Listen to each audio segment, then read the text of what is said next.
One.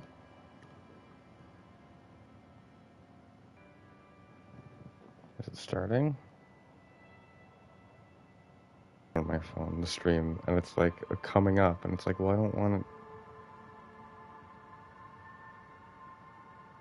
Oh my god, this is so stupid. Like on my phone. And I can't refresh the home page for some reason. Like, why? Like, now I have to close the entire app of YouTube, reopen it, just to refresh the page. But, like, that should have been an option anyway. Like, see, now it's working. Like, it's just ridiculous. It just... all this stupid nonsense that YouTube changes overnight without telling anyone. Small changes to, like, comments or likes or dislikes or anything. And they can't have, like, a refresh option for the homepage of a channel. Very strange. But anyway, welcome back to Disco Elysium. Right, we just walked out of our room because this isn't me walking there to the left. Maybe I might get a new controller tomorrow. The door is closed. There is no answer. You hear the shower being turned on.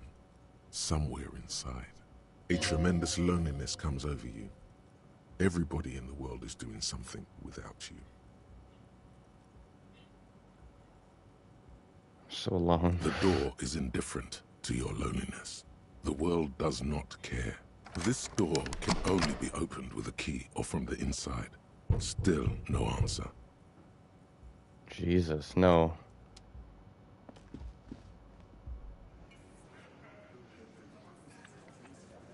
The union guys are here now.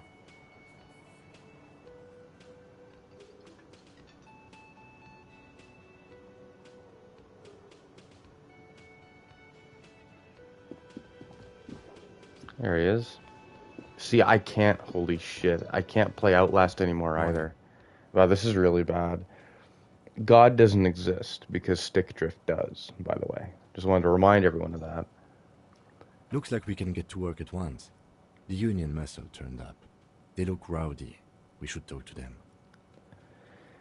What do you mean rowdy? I mean ungovernable. Martinez isn't exactly enthusiastic about the RCM being here. They prefer to be policed by the Union. These men here. They're just workers. What kind of authority could they possibly have? Men who drink beer for breakfast? There's talk of an armed wing of the Union called the Hardy Boys, who are responsible for state policing. I think it's them. Right. Good point. Everything points to the dock workers' union. The belt used for hanging him, tracks in the mud, the circumstances in Martinez, my preliminary information, which may, of course, all be wrong. But we still need to talk to them, and it won't be easy. Are these the men Gart told us about yesterday? I completely forgot. Sorry, I had a rough night's sleep. It's them by the looks of it. Loud and nasty, just like the manager said. One loose thread less to worry about, and one big problem to replace it. He crosses something out. Good thing I reminded him of that then.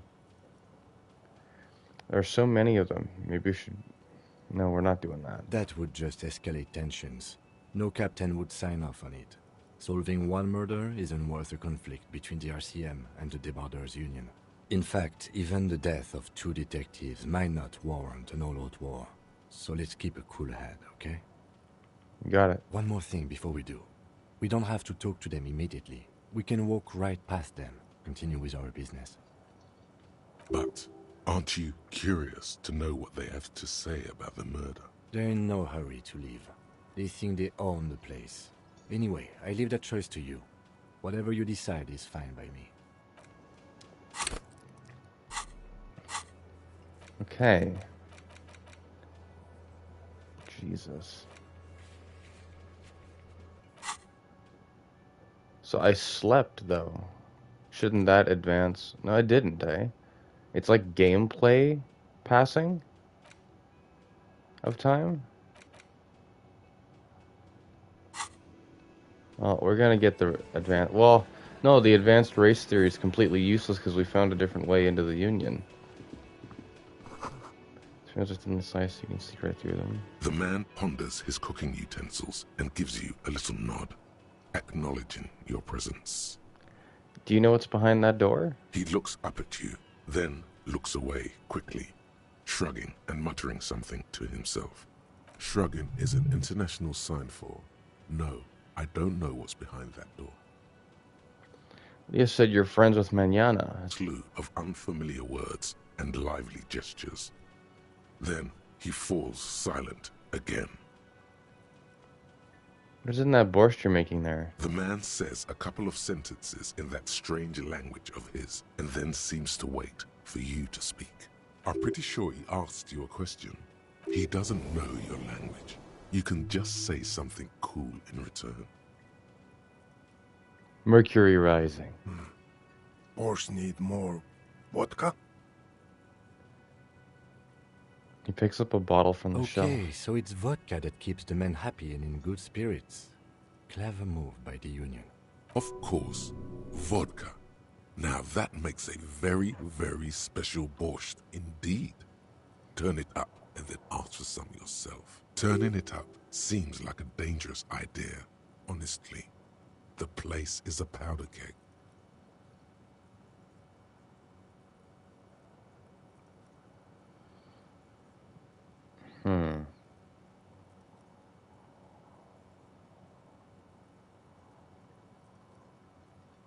Turn your fingers counterclockwise. Cut it. I guess we'll see what happens. Cook gives you a long, disappointed look, then turns the stove off and seems to wait for you to speak. Stay masculine, dude.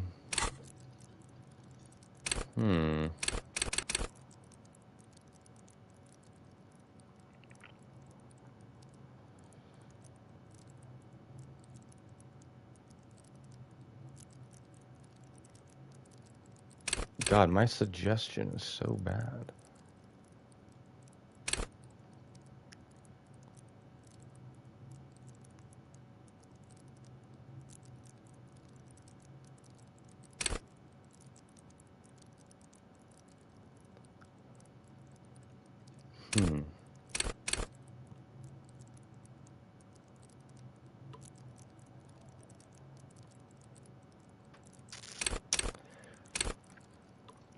Well, we'll just hold on to the point, because I don't know what to...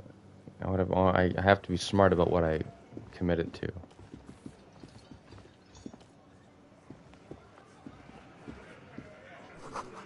It's a bowl. They're spitting it, reeking of tobacco. Perfect.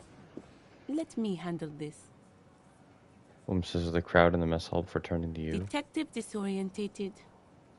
Are you still wondering where you are? This is Martinez, in case you've forgotten. I advise you not to overstay your welcome. Her entire character has shifted. This young woman is cold as ice.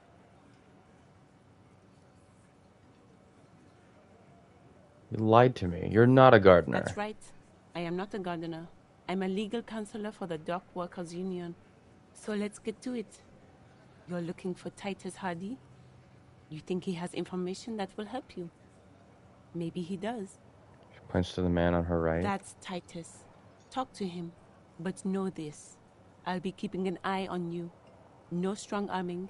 Nothing official. The District of Martinez does not recognize your authority to make arrests. It doesn't matter if you recognize our authority. We will make an arrest, if we have to. She says nothing. Her glare speaks for her.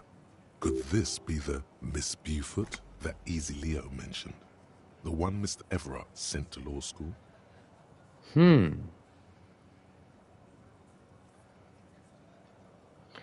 you Lizzie Elizabeth Miss Buford? I suggest not wasting time on trivial pleasantries and focusing on why you are actually here. Titus Hardy. She points to the tall man by the table. Even though she has excellent control over herself, something moved behind her eyes, in the way she stands, in her face. Easy Leo told me about you. He likes to talk a You lot. are not here to chat up the legal counsel. You are here to question these men. What's your role in all this? Like I already told you, I'm a legal counselor. Do you have hearing problems? What if I want to talk to you, not Titus? What you want is of no significance, officer. Don't test your authority. In Martinez, you are no one. What are you going to do to me? What are we going to do to you? The Union isn't going to do anything to you. It is not a crime syndicate. It is a labor organization. Goddamn right it is. If anything, it is the RCM who do things to people. But we digress. So it's literally like a I want my lawyer kind of situation here. Why are you so aggressive? Aggressive? You make your living enforcing violence. These people are just dock workers. So you were spying on us, and now you represent murder suspects. Just dock workers. Listen, you moral intern lackeys. You're a mob, enforcing the unlawful privatization. Fuck yeah. So ask what you came to ask, or get back to your commanders. The world needs a financial buffer zone. No need to get emotional. The privatization is not unlawful. It's cool and funny. Maybe you're just not historic individuals? I don't know where you heard that, but it's wrong. The RCM is principled and strong, unlike you socialists. So that's the fascist one. I like that. Good start. Let's take it a step further. Armed uprising. What are the union's plans? That's gonna blow her mind. Look, a comedian. Do your job, ask your questions, then get out of Martinez. Strange. It's as if people don't believe a cop could be a socialist revolutionary.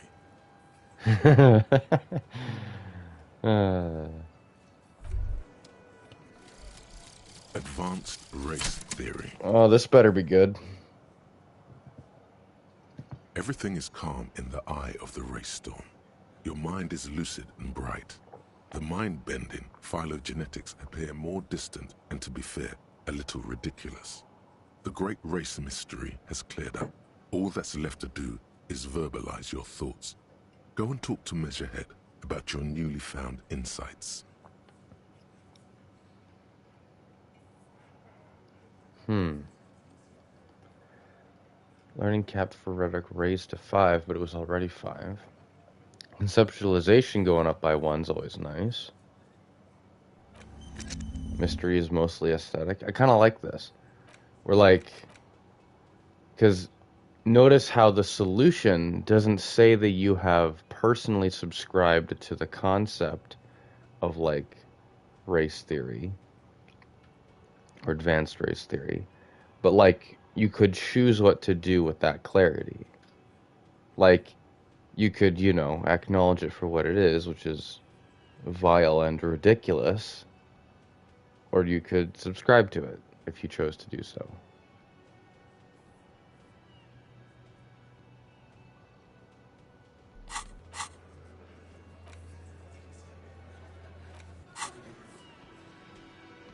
Oh, excuse me. So let's see. Let's go talk to Measurehead.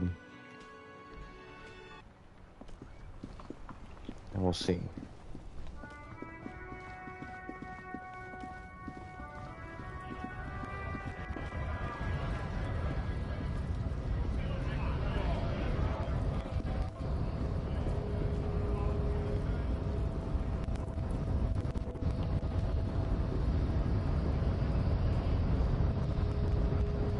The unpromising race pupil returns.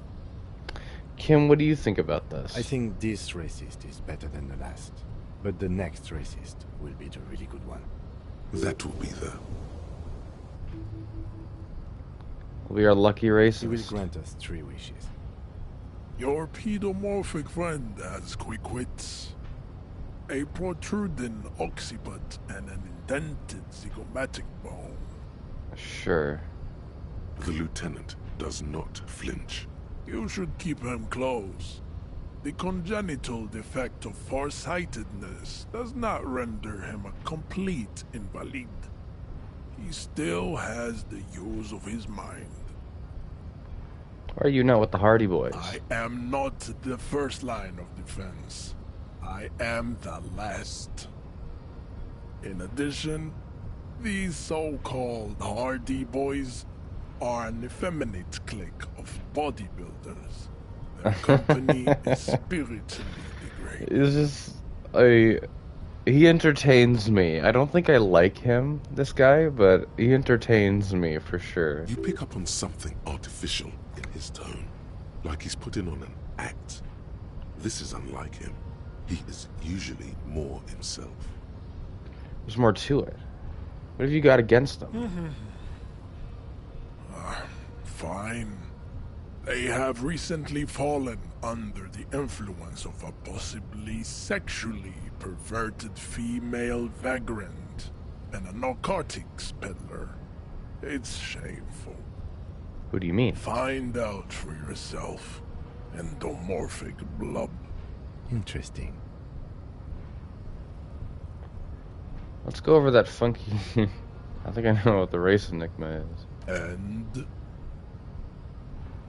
Paradoxically, you plan to supersede the Occidentals with their own race theory. This racecraft is rich people want us to do all to get all the money. Just something you shock people with, liberal and progressive people. It's whatever you want it to be. The free association language exercise, degenerate race hero. I don't know about the rest, but it's clear I should stop drinking the ancient Ilmarian mind poison al Ghul. This dump is ready to be superseded by the Arapagite superstate. I can serve as a clerk in the administration, maybe need a cop. That's... I think all of these are fascist. Maybe not this one.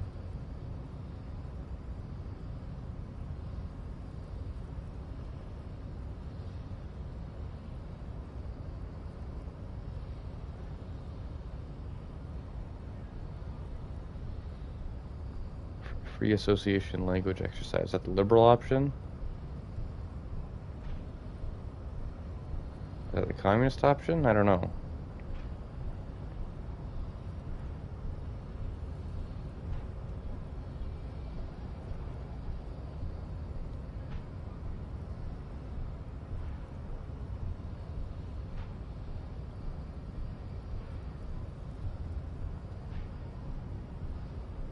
look, babe. The Petulon Disco Dissident thinks racial synthesis exists to rankle his sensibilities. In his shallow hall of mirrors existence, everything is insincere, even natural. I knew he wouldn't get it, John. He's like a cop or something. You could have used this opportunity to overcome your narrow, Al-Ghul-ravaged identity. Instead of unlocking the race enigma, you attempted to add to it unsuccessfully.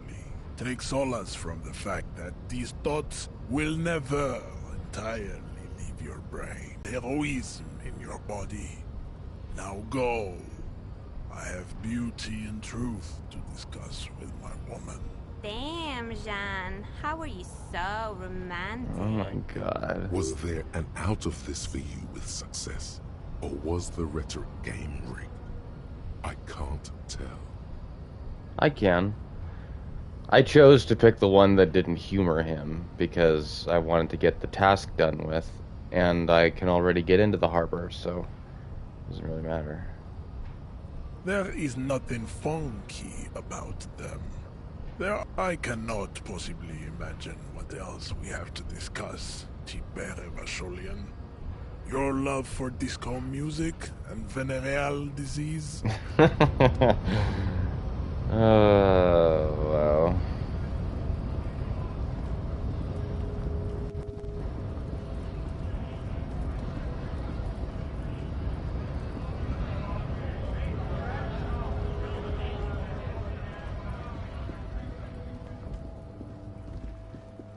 Oh, I gotta talk to that pail driver woman because I didn't do that last episode after finding out what the pail was.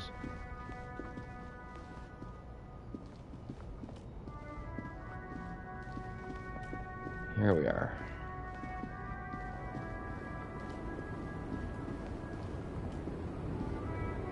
No, no, there. Lohman, You caught me at an opportune moment. This awful weather keeps me awake. You can entertain me with your questions. I think I know what's going on with you. And what is that? She sticks a filterless cigarette into a cigarette holder and reaches for the light. You're a pail driver. You transport goods through the pail. Great. He asked the Pines rep about the pail, and now he's talking to everyone about it. Fine then. Just try not to black out again, and don't contemplate. We don't have time for that. It's death, but for the universe, oh, we're contemplating the living shit out of this. Everything is related to the pail. My condition, the case, everything. It's all entroponetic. Oh, I'm contemplating, Kim. I'm drawing existential conclusions from this. Exactly what I didn't want you to do. Ma'am, my partner wanted to know if you work in pail transport. No offense. But your partner? She lights the cigarette. A white and silver cloud of smoke disappears into her mouth, which seems metaphorical. Seems like a bit of an idiot.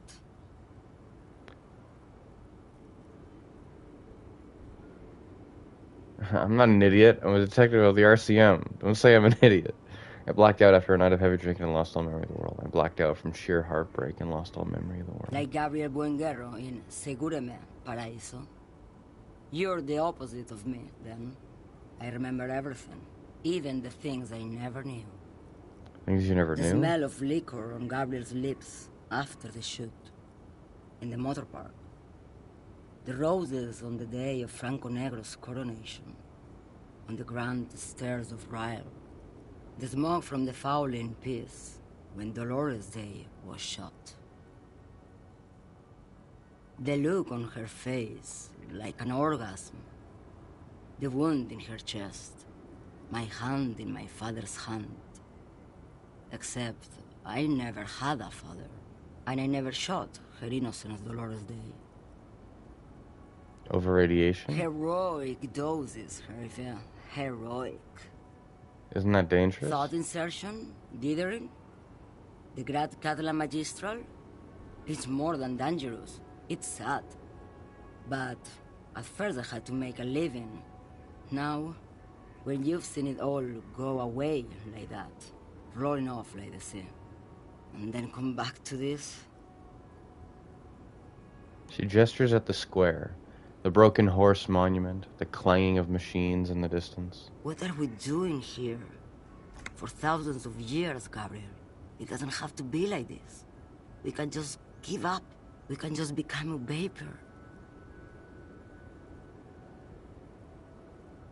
What does it look like, the pail? Like looking into the ocean at night. In the dark. And? You cannot see it, but you know it's there. And it's big, bigger than anything. Bigger than all the other things combined. What does it feel like? Nothing. Until it starts. When you are deep enough. Then, for me, it's like autumn. Dark, gray, and orange. The orange of street lights and the color of streets and electric light. It smells like autumn too. It smells terrible. But that's what our conceptualization check at the very beginning of the game, that's kind of how it described our name. Nostalgia. Cooped up in the cabin, shaking. Terrible nostalgia. For yourself. For humans. It's too much to bear. She loves it.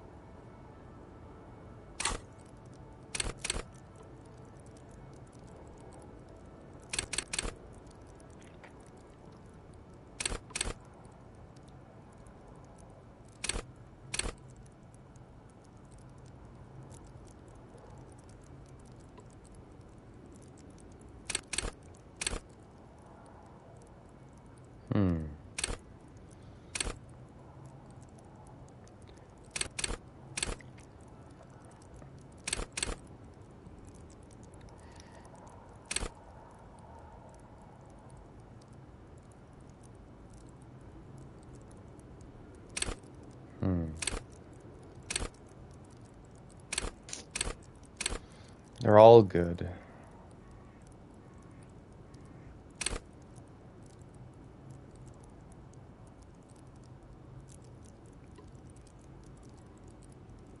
don't know.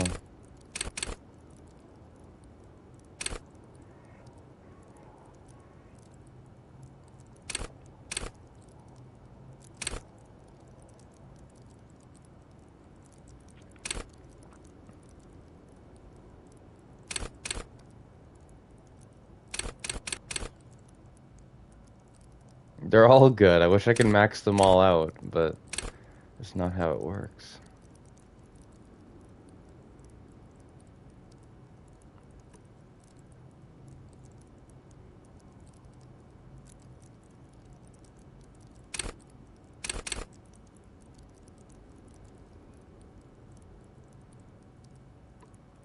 Hmm.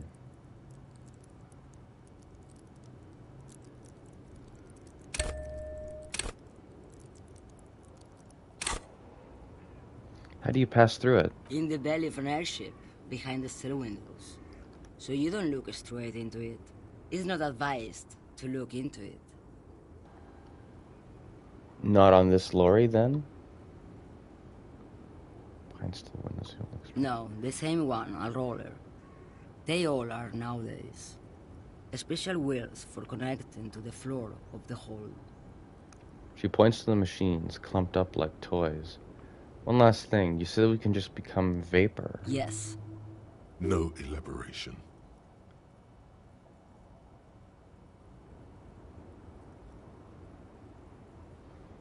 I feel I already have what you have in some way. They say there is a point. One that I have not crossed. In the Pale, super deep.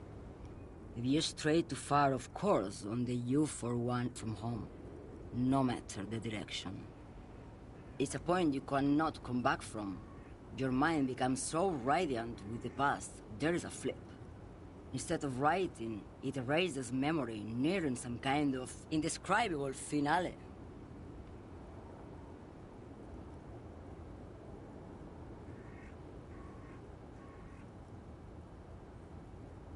Huh. I mean, I kind of already figured that. Maybe you've been down the motorway south?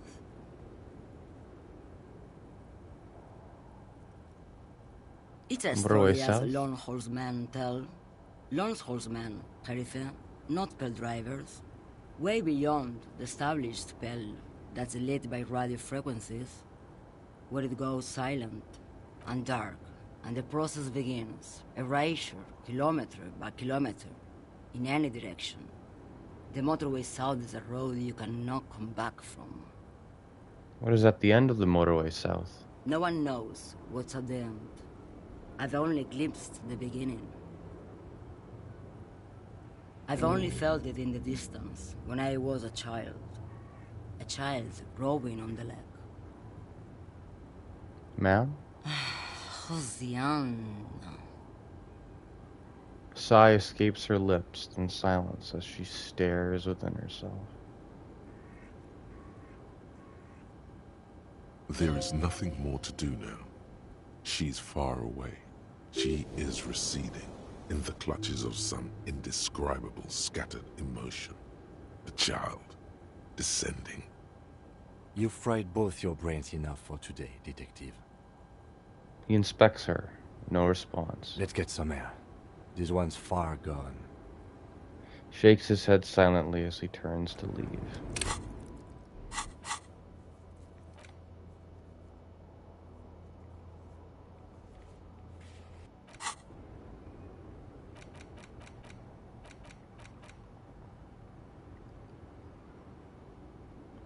At the edge of the map, the landmass begins to disintegrate into pure trigonometry. The ocean melts, becoming a tangle of sines and cosines. The mountain range turns into a sharp-angled azimuth. Its green range shadow dithers, like music turning into a waveform, and then vanishes. This is the end, a half-remembered textbook from your childhood. The porch collapsing on the edge of the Isola. A transition from reality to pale. A single vector shoots out like a rocket. It's the motorway south, splintering off from the known pale. To where? Where does it go?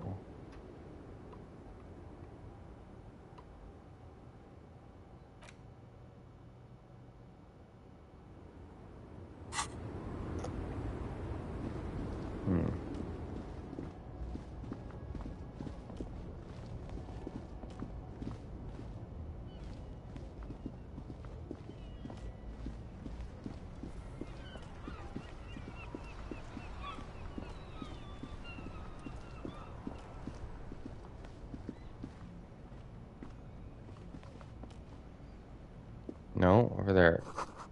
Plastic wrapped macaroni stamped with humanitarian aid. There's a pile of cheap sunglasses in a small box. A variety of shapes and colors. You like sunglasses, officer? I've got the latest styles right here. Vendor takes a pair of sunglasses and sticks them under your nose. Try the shades on. Abort. These are hideous. What's more, they don't even fit your face. You can feel them pinching your nose and chafing against your brow. Damn, officer! You look like a mega secret spy. Very secret. They're practically made for you. I'll let you have them for 2 real and 50 cents. No, you are definitely not buying those. You're right. I'm too sensible for those. Are you sure? But they look so good on you. You should think this through, officer. These are all boring. Boring third-rate ho-hum sunglasses made of cheap Syrahese plastic. The kind of plastic that melts in the sun. Those UV stickers are almost certainly just there for the show. If anything, these lenses probably direct more UV light into your pupils. A UV magnifier. These are all first-rate sunglasses. Premium design, super material, very cool. UV resistant. These will definitely keep your eyes safe and cool while doing your dangerous police work. I'm going to quick save because I don't want to be enticed to put a skill point into conceptualization just to get this. Oh, an autosave right after. Excellent. The shine on these sunglasses lasts a life. I see. A pair of water blue shades. The writing on the left temple says sub-insulindic rendezvous. The frame appears to be hand-carved out of bone. Oh, very interesting choice, officer. Very high culture. For the first time, the street vendor's voice trails off as he watches you inspect the glasses. This is how a sea monster sees the world. You've become a sea monster. Giant, hidden, and strangely tender at heart. All is blue. All right, but these actually make your vision worse. It's like literally being underwater. Wow, officer. You look so cool. Street vendor has picked up his pace again as you observe the world through deep-sea tinted And they lenses. can be yours for a mere 3 real. My regular customers have passed them all up because they've got no taste. But you found them. Kim, what about The these? lieutenant tilts his head and steps back, eyes narrowed in a thorough examination. It's a case to him. You look like a musician. Like a blind musician. But you could do worse. Take them if you want.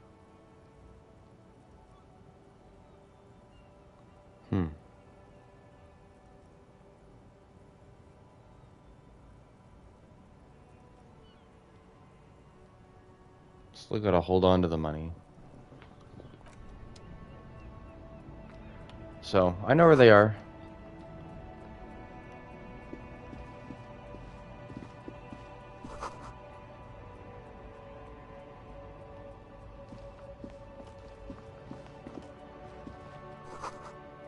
Hot air rises up from the sewer, sour, acidic, and strangely comforting.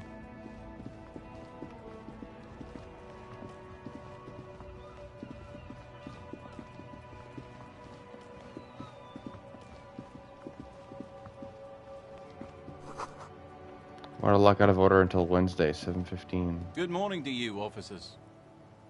A burly man hangs out by the waterlock, carving up a generous serving of salami with an old hunter's knife. His eyes are fixed on a man stranded on the other side of the waterlock and on an enormous billboard that has fallen down into the canal between them. First things first, what are you doing here, man on the waterlock? My friend Barry the Butcher is stuck on the other side of the waterlock. I'm keeping him company and eating his salami. From the corner of your eye, you see a man in a yellow shirt and grey overalls waving at you from across the canal. He seems disappointed about the wreckage on the waterlock. And the salami. Very good stuff. Anything I can do for you, officer? Man in the waterlock picks the skin off a slice of salami and takes a sizable bite. Do you know what caused this wreckage? I wasn't here to witness it, but those look like tire tracks on that sign. Weird, huh? Then again, plenty of daredevil drivers in Rivashol. Too bad it also takes a year and a day to repair anything around here. Especially a waterlock. The rest of the coast is closed off till then. Do you know what's further down the coast? Well, there's the fishing village, an abandoned fish market, a bizarro church. Not much use to the congregation, though. There always seems to be something wrong with it. Thinks for a moment. Yeah, not really much else. Just bombed out ruins. Can I have some of that salami? Sure thing. Cuts off a slice of salami. It is salty. It is savory. It is chewy. The hangover only makes the salami more tasty. Want some too, officer? He turns to the lieutenant. Why not? Lieutenant ponders the offer for a moment, then decides to go for it, and takes a slice of salami from the man and chews on it. Nice. A couple of indicator lights are missing from this control panel. Loose wires dangle from the now vacant holes. In the middle is a lever. Beneath it, a small metal plaque. This panel usually closes the waterlock. Turning it into a bridge that lets you cross the bleed won't do anything. Well, we'll leave it then. Don't want to make anything worse. It's good that the map is kind of quartered off right now. What tasks do we have? More beauty to the wall. We can ask Cindy for that stuff.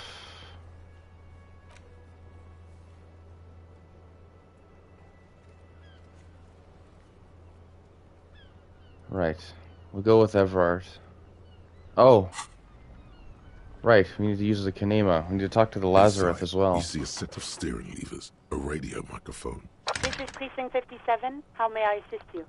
Alice, please connect me to Station 41's Lazarus. It will take just a moment, officer. Her voices fade out into the familiar radio static. Gottlieb, what do you want?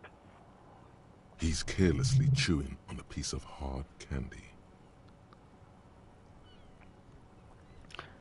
I was told to call the Lazarus. People are worried about me. It's you. You know who I am? Yes, there's no end to the misfortunes fate has seen fit to rain upon me. Sure, but can you tell me about myself, as in who I am? Oh, you are? You lost your human visage a while back. Now let's get on with it. I've got more important things to do. I couldn't reach up and grab a tie from spinning fan without unbearable pain shooting through my Hard arm. to tell exactly what it was over the phone. Could be a combination of peripheral neuralgia and high blood pressure. Could be that you were having a heart attack. Or, actually, it could be both, given your profile. Wait, both? But that sounds bad. Yep. I've never been in so much pain. I feel like I've been damaged. Yes, probably in more ways than one. So, what do I do? Cut down on the drinking, pal. In fact, cut off the drinking. The drugs, too. Anything else? Abstinence could have immediate positive effects on your health. I think I've had a heart attack. And you survived it. Congratulations. Are you mobile? Yes. Even better. Anything else? I wouldn't worry about that. Officers your age have coronary trouble all the time. Also, death is a natural part of life. I've lost my memory. All of it. With all the damage you've been dealing yourself with drugs and alcohol, I'm not surprised. You're not surprised? Okay. Anything else? What else? I'm not a brain doctor. Look on the bright side. You've got a whole new life now. Use it wisely. It's hard to say if he doesn't believe you or doesn't care. Well, either way, he has a point. Someone broke my heart, Doc. Look, pal, getting pumped and dumped is not a disease. People live through it all the time. You should be happy for her. Pumped and dumped. That's what the guys say, officer. That some chick pumped you and then dumped you. Threw you away like an empty juice carton. Do you know who this person was? Have I told you? You must have me confused for a close personal friend. I am not. I am a medical professional with a constant idiot emergency on my hands. You hear someone whine in the background. My eye, Doc, my eye. Isn't there anything you can do for me? What? You want me to do blood work for you again? Tell you just how bad things really are across the board? You want another rundown of everything collapsing inside your body? Yes, I want the truth. You want the real, honest-to-God truth? Stop drinking, eat magnesium and vitamin D. Our station is not a retirement home. We don't have the funds to deal with rock stars past their prime. And no, I don't want to hear a political commentary on the topic. In fact, I got work to do. Some idiot has glued his eyelids shut with cyanoacrylate. It looks like Mactorson. It's not fucking cryoacrylate. It's super glue, Doc. Cyanoacrylate is superglue. I guess that's it for now. Phone clicks, suddenly hear the already familiar voice. Anything else I can help you with, officer? Could you run a serial number from a pair of armored boots for me? Sure, officer. What's the number? And the make of the armor, if you know it. E50.100.1000. The make and model of the armor is Fairweather T500 VE. Got it. I'll contact the ICP database immediately. Call back tomorrow. Hopefully they'll have dug up something useful by then.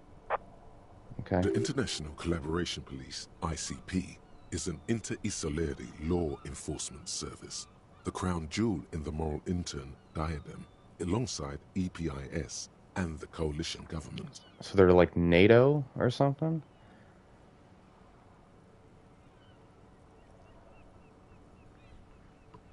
'57's over and out. Voice disappears into the void. You see,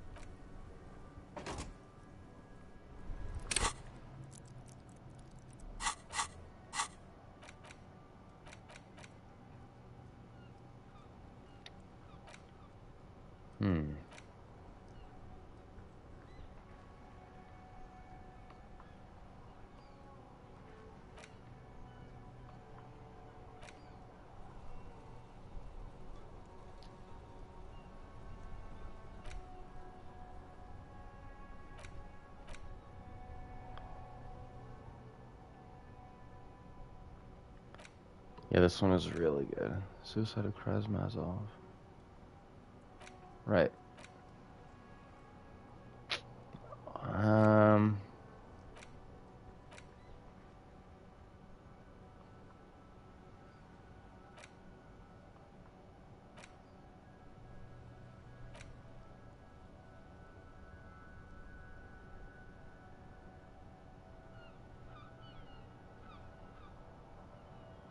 All endurance white checks unlocked. That's just for like the beginning there. We'll go for Motorway South just to see what that is.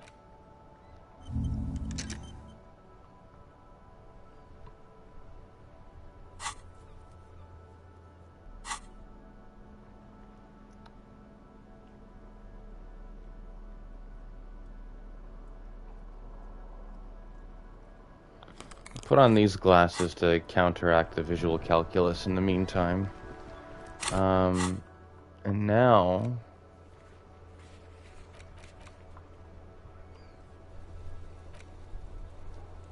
Okay. Yeah, we'll just talk to Kuno a bit more, I guess. Oh, let's do this Volition thing. An old call box with an East Delta Commerce Center.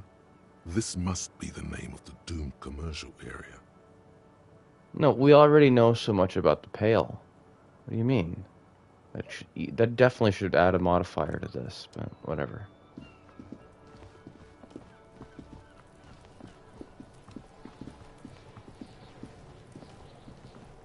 Fuck, does Kuno care?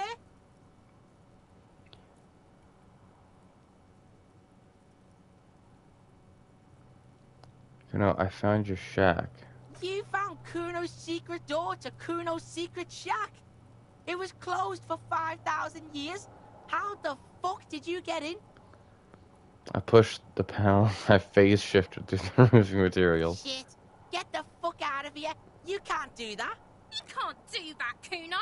He's trying to fuck at you again. Pigs can't displace. Can't do that teleport shit. He says to himself, then turns How to did you. you like it in there, pig old boy? Kuno's got a lot of cool shit there, right? What was with the pig head? Oh, that? Kuno decapitates pigs. That's just a Kuno demo tape. Cool pig head. I like it. I got one too. This one. Demo tape? Like some kind of musician? Yeah.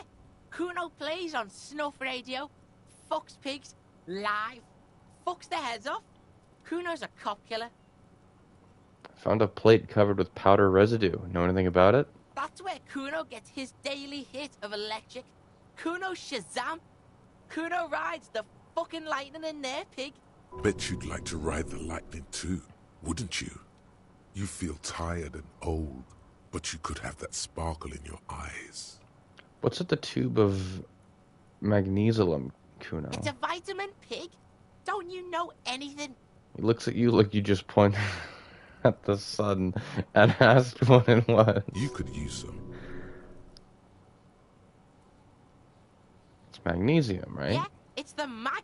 You fucking need that shit to stay on top of your game. Kuno goes through like a tube a day, rips mag like a motherfucker, and you could use a battle. Oh, don't teach him, Kuno. He's gonna use it against you, Kuno. I know all about magnesium. I rock it all the time. You're not getting this, pig. It completely takes away the hangover. It's like you didn't do anything. Like you stayed home playing with your choo-choo. Looks at you, eyes bulging. Fuck you, pig. Don't do mag. You're gonna OD and you're gonna fucking die. I've heard enough of this. Good call, Pigmeister. Don't come and talk to Kuno about his kingdom. I'll discuss the body with you, Kuno. The fuck about it? Where's the rest of the armor? Kuno doesn't give a shit about the armor. How come? That fucking had one thing majorly wrong with him. He's a fucking mutant. A mutant? Do you remember how he looked? Fucking growth hormone shit. He's a giant. The armor's too big for any man. Kuno doesn't give a shit about that freak armor. Kuno threw that shit away. What do you mean you threw it away? Kuno tried to get the helmet on. It was too big. Performs a kickoff on the imaginary helmet. Kuno kicked that shit in the sea, rugby style. That shit means nothing to Kuno. You threw it in the sea? Yeah, that shit means nothing to Kuno. Kuno doesn't give a shit about material shit. Kuno's a fucking monk. That's definitely not true. You wanna fuck on someone about that armor? Go fuck the mustached union fuck. The jolly troubadour shit at the gates. What do you mean troubadour? Yeah, cock in boot. You know that jolly union cow fucker? Came around talking about cows or some shit? Came around pretending. Boots and the jolly smile. You mean Manana? Yeah, he's the one you want to talk to. He's fucking crazy about that armor shit. Coming here pretending like he likes cows. Trying to catch a peep at Kuno's armor. Curious, my liege. Why did Kuno feed you this information? And you're just telling me this out of the kindness of your heart, Kuno? Yeah, Kuno's doing charity today. Kuno Day. Kuno feels sorry for you two loser pigs. Kuno's doing pity now. Still, seems suspicious. He may have it in for that guy. Or you may be paranoid. That is also a possibility, sire. There are contusions all over his body. Did you do that? What are you talking about? What is this contusion shit? He grabs his head like it's suddenly hurting. He says you're stupid, Kuno. They want to make you stupid again. Yes, that's what I'm saying. You're stupid. Contusion's a bruise. I'm talking about the marks your stones left on the corpse. Oh, did Kuno make your shit sniffing harder? Obstruction of shit sniffing? This is Kuno's kingdom. Kuno fucking rules here. You hear the lieutenant hum. More on this later. You're testing Kuno's patience here. Get lost.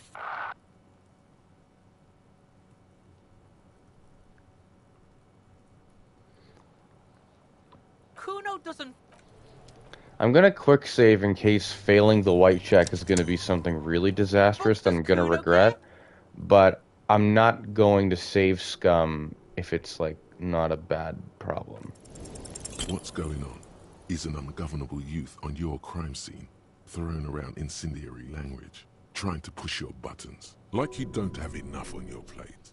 You feel a sudden surge of self-pity coming on. Ugh. Gonna listen, I know this boundary pushing thing is new to you, but it's old news for us grown-ups. You must have seen all kinds of things throwing stones here. Want to help the RCM bust a murderer? Fuck no! What are you? Fucking mentally handicapped? Kuno, they've almost made you a snitch now. Ease off, see? Kuno always takes the bullet over the hammer. Big boy style, incredibly He'd proud of rather himself. die than work with the justice system. Okay. Kuno doesn't...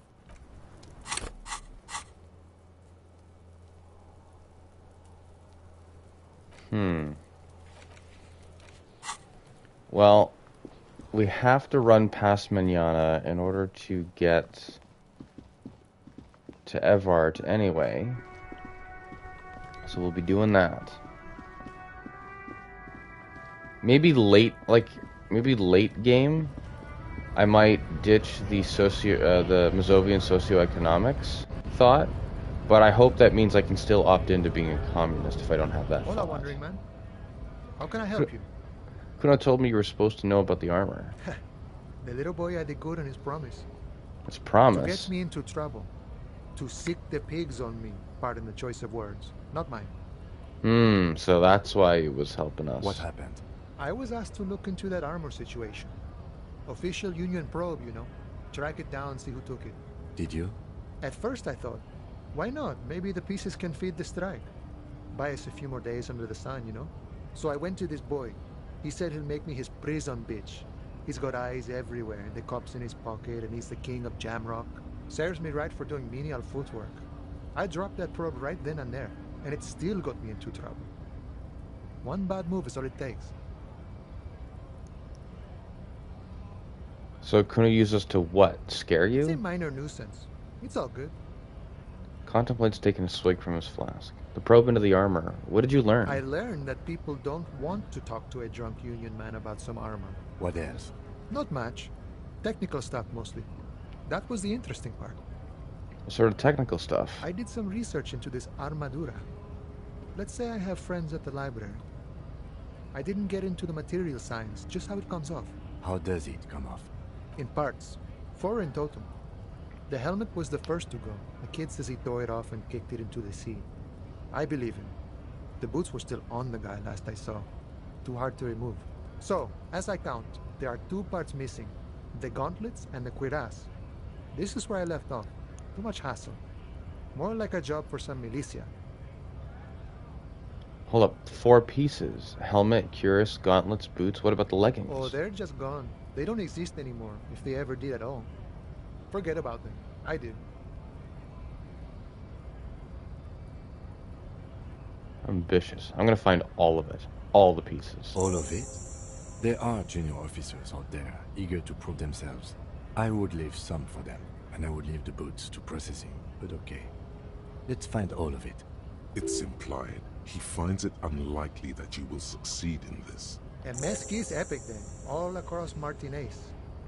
I hope it will be a real bonanza for you. Thank you for the cooperation, sir. No problem. If you see that kid, thank him from Call Me Mañana. Thank him for showing me the way. Good talking to you. Gotta run. I really like that guy. I like his character. No, go into the door. Into the door. The stick drift. I swear to fucking God. The file cabinet stands steady as ever. Hundreds and the same materials being handed. You already went through all of these. The drawer slide. I thought there was some sort of skill check I could do.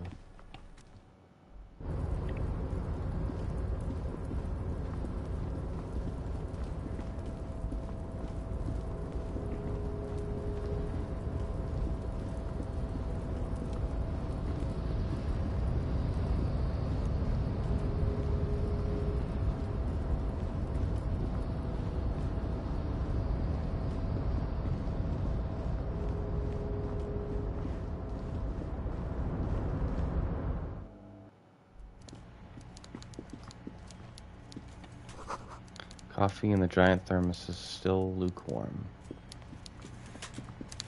Here he is.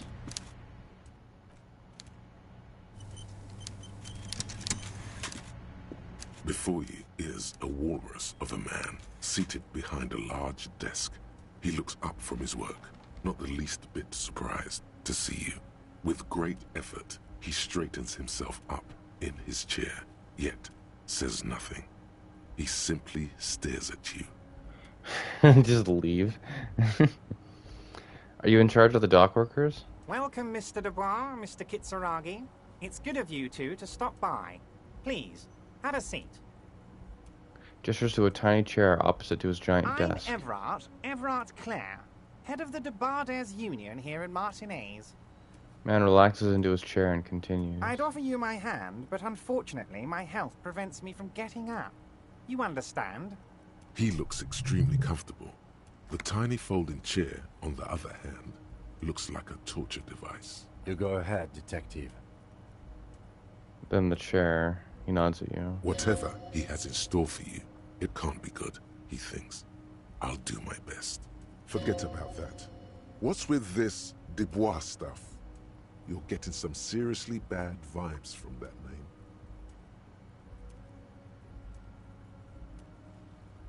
I'd rather stand. Please, Mr. Dubois, let us converse in a civilized manner, as equals. Take a seat. I insist. I don't sit. It's kind of my thing. Very well, Mr. Dubois. I respect a man with strong convictions. As he nods, his multiple chins move like ocean waves. I, too, have convictions. One of which is that I will not engage with any man who won't face me at eye level. Should you find yourself more amenable in the future, I'd gladly resume our conversation. But until then, I'm afraid I must ask you to leave. Really? You're no Titan affiliation, buddy. He's got you in a fork. Sit down or leave.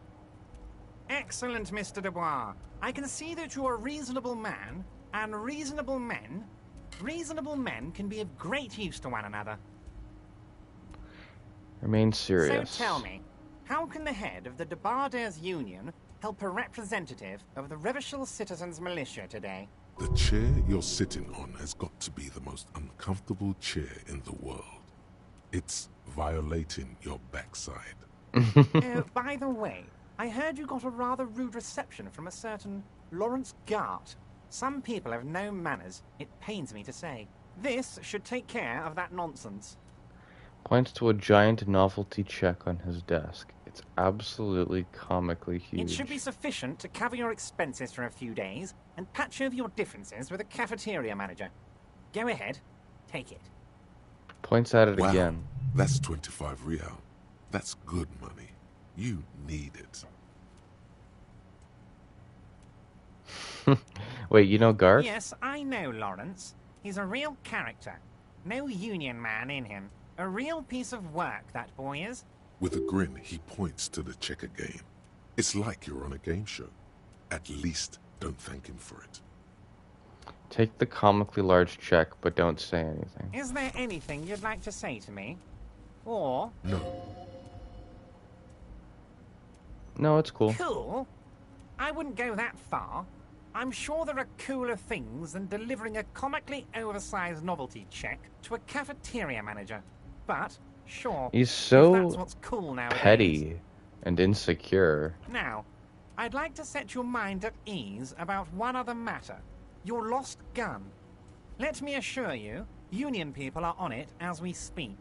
I've got my best hounds looking for that lost gun. His slug-like lips move, but all you hear is an echo. Lost gun, lost gun, lost gun. The world is swallowed by a black hole of fear. Only two words escape its gravitational pull. Lost and gun. When he said, "Don't worry," he actually meant, be very worried. How did you know about my lost gun? I know everything, Harry. Right now, I know that you're worried. Don't be worried. Everything's going to be all right. It's not like you left it loaded. You didn't lose a loaded gun. Local children aren't out there playing with it right now, pointing it into their own mouths. It's in a safe place. I just know it. I have a feeling everything's going to be all right. Took the novelty check. The chair is killing you. Side effect spooks. Side effect of what? Officer, we will deal with this later. We don't need Mr. Clare's help with this. I wouldn't be so sure about that. He says as though to himself. God, you're sweating. Your knee is jerking. You're about to cry, aren't you? You're about to cry because you lost your gun and those children are gonna shoot themselves with it. So what? Make him cry too? You want to cry? God, you're weak. Whatever you do, don't cry. He'll think you're disgusting. Mr. Dubois, you don't look so good. What is this, Mr. Dubois? He keeps repeating. What is he trying to pull here? You need to cool the fuck down. Chill. Mr. Dubois! Mr. Dubois! Harry! Large man snaps his fingers, but to no effect. You're in some stupor. Keeps sliding down the chair like a jello shot. Mr. Dubois, are you okay? Can I get you a glass of water or something? Are you having some kind of medical emergency? Maybe that Mr. Dubois act right back at him. He's Mr. Dubois.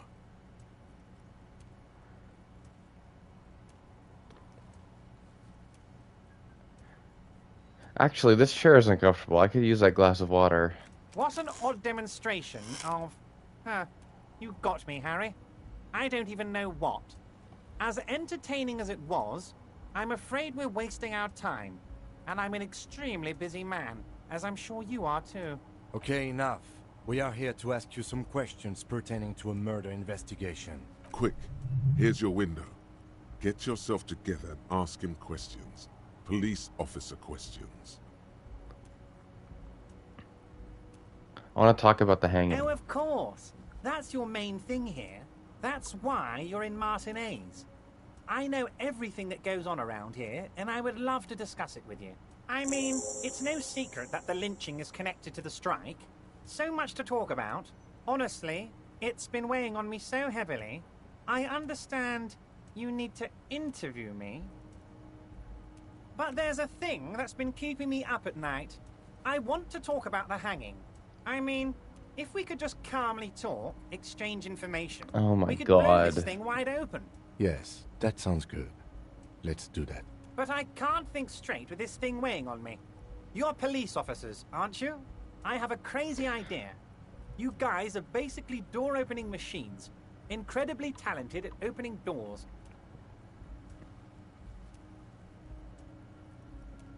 I've opened a few doors in my life. I'm sure you're going to open this one with flying colors, Harry. This really is very simple, and there's nothing shady about it. An excellent opportunity presents itself, sire. You could win the trust of the arch-liar, pretend to play into his hand. Then, should you wish, bend his efforts towards your own. Why don't you just open it yourself? Harry, I'm a very busy man, and more importantly, I don't have that extraordinary physique you do. You look like you could run around all day. You want to send someone a message that the police are working for you. I repeat, I'm a very, very busy man, Mr. Kitsuragi, and therefore I must occasionally enlist outside help. So what will it be, Harry? Whose door is it? Oh, no one's. It's just a weasel. A weasel lives there. Nothing for you to worry about. What do you mean by a weasel? A loud blabbering weasel. When weasels feel no one is watching, they start acting foolishly. He moves his glasses and rubs his nose. Just go there, unlock the door, and leave it open. It's been such a burden on me, Harry. I just want this to be over so I can discuss business with you. Puts his glasses back on. So we're doing work for the mob now. Essentially. I bet you didn't even know anything about the hanging. Harry, my dear friend, I am what people call a local bigwig. I know everything that goes on in Martinez. Damn it, fine, I'll look into it. We need to talk about that murder. Fantastic, my friend. Just let me know when it's done and we can take our friendship to the next level. Flicks his fingers. You can get the key from Manana. He's down by the gates.